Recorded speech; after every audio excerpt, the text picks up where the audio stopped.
Next on the item on the agenda, we'll ask the clerk to read it into the record and ask Pierce Transit staff to please be prepared to give a brief presentation. Pierce Transit Route Planning Project. Welcome, Ms. Simonson. Thank you. Thank you, thank you. And we look forward to hearing. We have lots of comments on transportation, how DuPont is impacted, what we might could see in the future, knowing that we do pay taxes, and what are we going to get for the taxes we do pay. So we get lots of tough questions. So we're looking forward to seeing the projects that are on the board and how you're going to be moving forward with that. And I know Penny and or Councilmember Coffey and Councilmember Wilcox will also chime in as well, probably during or towards the end of the presentation. So thank you. Great. Thank you for asking me to be here tonight. I'm happy to share with you what Pierce Transit is doing today and how we're planning for the future with a project that we like to call PT Tomorrow. As you see up on the screen here, this shows some of the maps that we've seen through the years with Pierce Transit. You may not be aware, but Pierce Transit is nearing its 30 years of operation in Pierce County. Currently, we serve a 414 square mile area in Pierce County. If you go to the next slide, you'll see what our service looks like today. Now, many of you may notice that there's a large concentration of routes in Tacoma and other areas. They're highly populated, and they tend to spread out as you get more into the rural areas. One of the things you may know us for is our big green top buses. Those tops are actually CNG tanks. In fact, our entire fleet is 100% compressed natural gas fuel. So what that means is it's producing less harmful things for the air and for the environment and allows all of us to breathe a little easier. That's a commitment Pierce Transit's made in the past and has continued that into the future. As you'll see in the next slide, we've got quite a steep increase in ridership. Now, some folks may notice that in 2007, that's really when we saw those gas prices almost skyrocket into that $4 and $5 a gallon.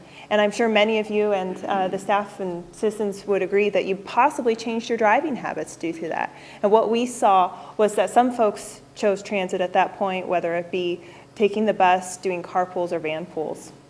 The other thing that we saw during this time was the recession started. I'm sure many of you would also agree that you possibly changed your spending habits. And the result of that was rather devastating to the Pierce Transit budget. If you go to the next slide, you'll see that sales tax makes up 73% of the revenue that Pierce Transit receives. Many folks are under the impression that fares is a larger chunk than it actually is, and we're very glad to have that chunk. Without it, we wouldn't be able to provide the service that we have. But in fact, sales tax is that large 73%. What we saw during the recession on the next slide is that sales tax collection continued to go down. We receive our reports from the state 2 months in a lag. So by the time we started to see this trend of downward turning, we took immediate action and started looking internally.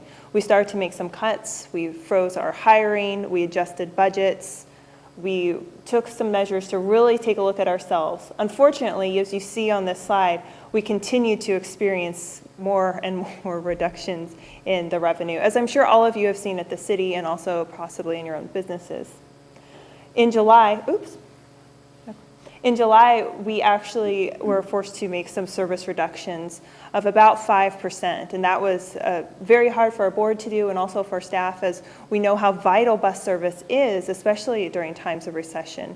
And while those cuts that were made were areas that were experiencing some low ridership, it still impacts riders. It's how they get to work.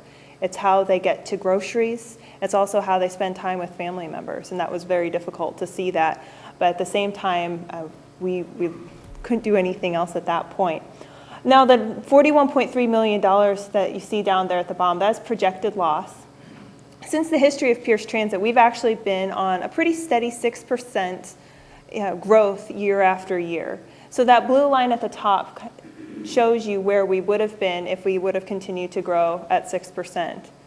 Now, 2007 through 2009 have been something of a deviation from that 6%. And should we have continued, and the difference between the projected 6% and where we're actually at is the $41.3 million. Of course, our budgets we've continued to adjust down, so that number is a little different. But still, that's money that we're never going to be able to recover. This presented an interesting opportunity for Pierce Transit. Instead of simply hacking the system away, we wanted to really take a look at what was the needs, the priorities, and the concerns of the community that Pierce Transit serves. We know that we need to find some sort of new revenue or enhanced revenue in the next few years to be able to avoid those drastic cuts. But should cuts be necessary, or we are a 30-year-old system, and we've continued to build on the system periodically and enhanced as the county's changed, as demographics have changed, as people move into other areas and move out of other areas. However, we haven't taken a full systematic look at the entire system. So that's what we're doing with PT tomorrow. On the next slide, you'll see a few dates of some community design workshops that we'll be doing. We already had our first one in Lakewood, and I'm happy to say there were DuPont residents there, and they definitely made their voices heard, and we very much appreciate their comments and also their participation with the residents of the other cities that were there. Now, of course, this is just one way for folks to participate in workshops. We also have a website that's inside the brochure that you all have, and that's available just outside. On that website, we also have an online survey where if you're unable to make it to a workshop, we'd love to hear from you via web and get your thoughts and opinions. What we're doing at this point is we're collecting a lot of information about what the values are, what the priorities are from the community. We're going to compile that information with the data that we're collecting on our current system, such as ridership and where people are transferring and where people are going. And we'll be bringing some plans back to the community in the March-April timeframe that you'll be able to take a look at as well. So this is just the first round of some public involvement activities that we're doing. Are there any questions or